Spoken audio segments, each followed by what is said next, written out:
আমরা এই আনন্দ শোভাযাত্রার আরেক প্রান্তে যেতে চাই। সেখানে আছেন সহকবি সবুজ মাহমুদ, যুক্ত হচ্ছেন আমাদের সঙ্গে। সবুজ মাহমুদ, আপনি আছেন এবং আনন্দ শোভাযাত্রার যে বিশাল আয়োজন, বর্ণাঢ্য আয়োজন এবং নানা বিষয়বস্তু এখানে সংযোজন হয়েছে এবং বেশ গোছানো আয়োজন, অনেকেই বলছেন প্রশংসা পাচ্ছে, কিন্তু দিন শেষে সব কিছুই স্বাভাবিক হবে, ভালো হবে যদি নিরাপত্তা বলয়টা ঠিক থাকে। সেই নিরাপত্তা জায়গাটা আপনি কেমন দেখছেন, একটু বর্ণনা করবেন আমাদেরকে সবুজ। রাকিব, এই যে নববর্ষের সকালটি, এই যে রঙিন সকালটি এই আনন্দ শোভাযাত্রার মাধ্যমে সেটি আরো একটি উচ্ছ্বাসমুখর ক্যানভাসে পরিণত হয়েছে। আমি দেখতে পাচ্ছি এখানকার যে নিরাপত্তা ব্যবস্থা, সেই নিরাপত্তা ব্যবস্থাটি খুবই জোরালো।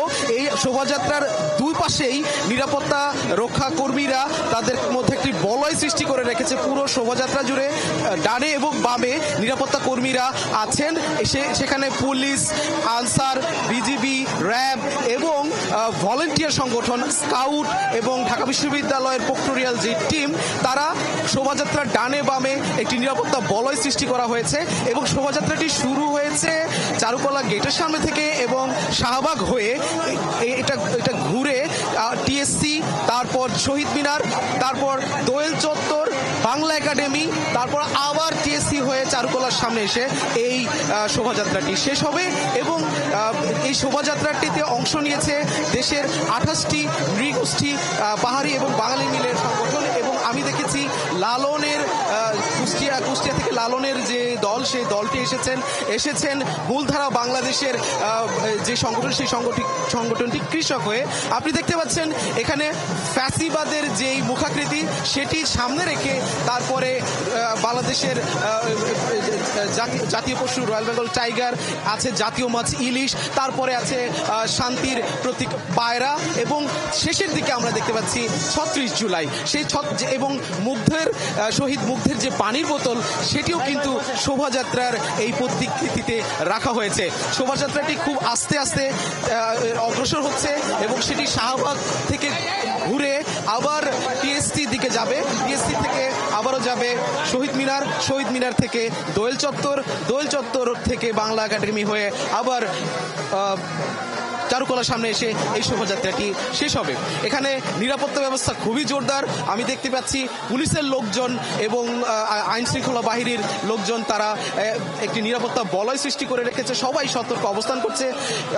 আমি দেখেছি যে সাদা পোশাকে গোয়েন্দা কর্মকর্তারা এখানে কর্মরত আছেন এবং তাদের কাছ থেকে আমি জানার চেষ্টা করেছি যে এখানকার নিরাপত্তা ব্যবস্থা নিয়ে তাদের মধ্যে কোনো সংশয় বা কোনো ধরনের ভীতি আছে কিনা। তারা বলেছে না, খুবই সুন্দরভাবে, খুব নিরাপদভাবে এই শোভাযাত্রাটি সম্পন্ন হচ্ছে। এবং আমি এই মুহূর্তে আছি শাহবাগ থানার গেটের সামনে। সেই গেটের সামনে এসে শোভাযাত্রাটি কিছুক্ষণ একটু অবস্থান নিয়েছে এবং কিছুক্ষণ পর আবার তারা পদযাত্রা শুরু করবে সামনের দিকে। এবং শুরুতে আছে জাতীয় মাছ ইলিশ এবং তারপরে আছে শান্তির প্রতীক পায়রা, এবং তার পেছনে আমি দেখতে পাচ্ছি শহীদ মুগ্ধের যে পানির বোতল, সেই পানির বোতলটি কিন্তু আমি এই প্রতিকৃতিতে দেখতে পাচ্ছি। এবং সবশেষে 36 জুলাই, আপনি নিশ্চয়ই জানেন যে 36 জুলাই বাংলাদেশে ফ্যাসিবাদের পতন হয়েছিল, সেই 36 জুলাইয়ের মোটিভ কিন্তু আমরা দেখতে পাচ্ছি। এই মুহূর্তে শোভাযাত্রাটি একটু থেমে আছে, কিছুক্ষণের মধ্যে এটি আবার শুরু হবে এবং এখানকার নিরাপত্তা ব্যবস্থা খুবই স্বাভাবিক আছে, খুব শান্তশিষ্টভাবে, খুবই শৃঙ্খলভাবে এই আজকের আনন্দ শোভাযাত্রাটি অনুষ্ঠিত হচ্ছে। এবং যারা আয়োজক এবং যারা অংশগ্রহণ করছে, তারা বলছে আজকের যে আনন্দ শোভাযাত্রা, এই আনন্দ শোভাযাত্রাটি শুধুই নববর্ষ নয়, এটি ফ্যাসিবাদ পতনের একটি আন্দোলনের একটি ঐক্যের প্রতীক। এবং আজকের এই যারা এই শোভাযাত্রা অংশগ্রহণ করেছে, তাদের সবার এই রঙিন পোশাক, মাথায় ফুল, এবং আমি বাঙালিয়ানা দেখতে পাচ্ছি পোশাকের মধ্যে, এবং চারপাশে রঙিন উৎসব, লাল, নীল, হলুদে, সবুজে পুরো পরিবেশ ভরে গেছে। রাকিব, আপনাকে আমি জানাতে চাচ্ছি শোভাযাত্রার প্রতিটি প্রতিকৃতি যেন চোখ জোড়ানো একটি শিল্পকর্ম, এবং চতুর্দিকে ঢাকের তালে তালে বাজছে আমাদের বাঙালি সংস্কৃতির সুরধ্বনি। চারদিকে শুধু বর্ণিল জনস্রোত, সবার মুখে হাসি এবং চোখে স্বপ্ন আমি দেখতে পাচ্ছি। শোভাযাত্রায় অংশ নিয়েছে পাহাড়ি এবং বাঙালি জনগোষ্ঠী, যা সত্যিকারের ঐক্যের প্রতীক বলে সবাই মনে করছেন। আপনাকে জানিয়ে রাখি যে আগুন জ্বালিয়ে ফ্যাসিবাদের যে প্রতিকৃতিটি আছে সেটি ধ্বংস করে দেওয়া হয়েছিল, সেই প্রতিকৃতিটি কিন্তু আবারও ককশিট দিয়ে খুব দ্রুত সময়ের মধ্যে পুনর্নির্মাণ করে সেটি শোভাযাত্রার একেবারে শুরুতেই শোভা পাচ্ছে। রাকিব, আমি আরো জানাতে চাই শোভাযাত্রার যারা অংশ নিয়েছে তারা খুবই আনন্দে উচ্ছ্বাসিত, এবং সবাই বলছে যে এটি আমাদের জাতীয় ঐতিহ্যের প্রতিবাদের একটি সম্মিলিত প্রকাশ। শোভাযাত্রায় বিভিন্ন জনগোষ্ঠী, বিভিন্ন সংস্কৃতির লোকজন, বিভিন্ন ধর্মের লোকজন অংশগ্রহণ করেছে।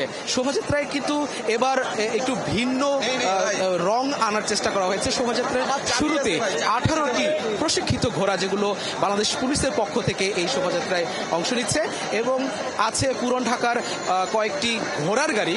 সেই ঘোড়ার গাড়িটি বাঙালি ঐতিহ্যের ধারক বাহক হিসাবে শোভাযাত্রায় অংশ নিয়েছে। আছে আমি শোভাযাত্রায় অংশ নিতে আরো দেখেছি কয়েকটি রিক্সাকে, আরো পালকি আছে, এবং শোভাযাত্রার সবচেয়ে যে আরো একটি আকর্ষণ মুখোশ, সেই মুখোশগুলো আমি এখানে দেখতে পাচ্ছি। নিরাপত্তা ব্যবস্থা খুবই জোরালো। নিরাপত্তা ব্যবস্থা নিয়ে কারো কোনো সংশয় নেই, কারো মনে কোনো ভীতি নেই, সবার মনে শুধু আনন্দের ছাপ আমি দেখতে পাচ্ছি। যে ঢাকের তালে তালে এখানে আমাদের যে বাঙালি সংস্কৃতি, আমাদের বাঙালি সংস্কৃতির সুরধ্বনি বেজে উঠছে। আমি আপনাকে আরো বলতে চাই, এখানে অনেকেই কিন্তু মুখে রং মেখে এখানে তারা শোভাযাত্রায় অংশ নিচ্ছে। সবার হাতে মুখোশ নিয়ে, এবং বিভিন্ন বাঙালি সংস্কৃতির যেসব ধারক বাহক আছে সেগুলো আমি এখানে নিতে দেখতে পাচ্ছি। রাকিব, আপনি নিশ্চয়ই জানেন এবারের যে আনন্দ শোভাযাত্রা, সেই আনন্দ শোভাযাত্রাটি যে প্রতিপাদ্য সেটি হচ্ছে নববর্ষের ঐকতান, ফ্যাসিবাদের অবসান। সেই বার্তা ছড়িয়েই এই শোভাযাত্রা সামনে এগিয়ে যাচ্ছে। আমি আরো দেখতে পাচ্ছি যে এখানে শাড়ি সহ বাঙালি সংস্কৃতির যেসব পোশাক আছে, মাথায় কারো ফুল, কেউ রঙিন পোশাক পরে যাচ্ছে, কেউ আনন্দের সাথে তাদের পরিবার পরিজন এবং বন্ধুদের সাথে ছবি তুলছে। আমি এই মুহূর্তে আমার সামনে যে মুগ্ধের যে পানির বোতল, আপনি জানেন গণঅভ্যুত্থানে নিহত শহীদ মুগ্ধ, সেই মুগ্ধ কিন্তু আন্দোলনকারীদেরকে পানি দিয়েছিল। সেই পানির বোতল প্রতীকী হিসেবে এই শোভাযাত্রায় শোভা পাচ্ছে। আমি শোভাযাত্রার শেষ দিকে যেটা দেখতে পাচ্ছি, 36 জুলাইয়ের পেছনে একটি তরমুজের অংশ আছে। যে তরমুজের অংশটি লাল রঙের, এটি নিশ্চয়ই বাঙালিদের একটি ঐতিহ্য হিসেবেই এখানে অংশ নিয়েছে। ভাইয়া, একটু আমাদের সাথে কথা বলেন, কেমন আয়োজন করলেন? খুব কঠোর পরিশ্রম করেছেন, তো এই কঠোর পরিশ্রম করে এখন যে বাস্তবায়িত হচ্ছে, কেমন লাগছে আপনি একজন আয়োজক বা সংগঠক হিসেবে? খুবই ভালো লাগছে। আজকের এই দিনটা আমাদের বাংলাদেশের জন্য খুবই গুরুত্বপূর্ণ একটি দিন, বছরের প্রথম দিন। এই বছরের নতুন বছরকে আমরা এই চারুকলার শিক্ষক, ছাত্রছাত্রী এবং এলামানেরা যেভাবে বরণ করি, প্রতি বছরে এইবার বরণ করছি। তো আমরা এটা করার জন্য প্রচুর পরিশ্রম করতে হয়। এটার পিছনে অনেক, আপনারা এর আগেও দেখেছেন। তো সেই পরিশ্রমটা আজকে যখন সবাই একত্র হয়েছে, সবাই যখন এই আনন্দের এটাকে নিয়ে এগিয়ে যাচ্ছে, তখন আমার খুব ভালো লাগছে, খুবই ভালো লাগছে।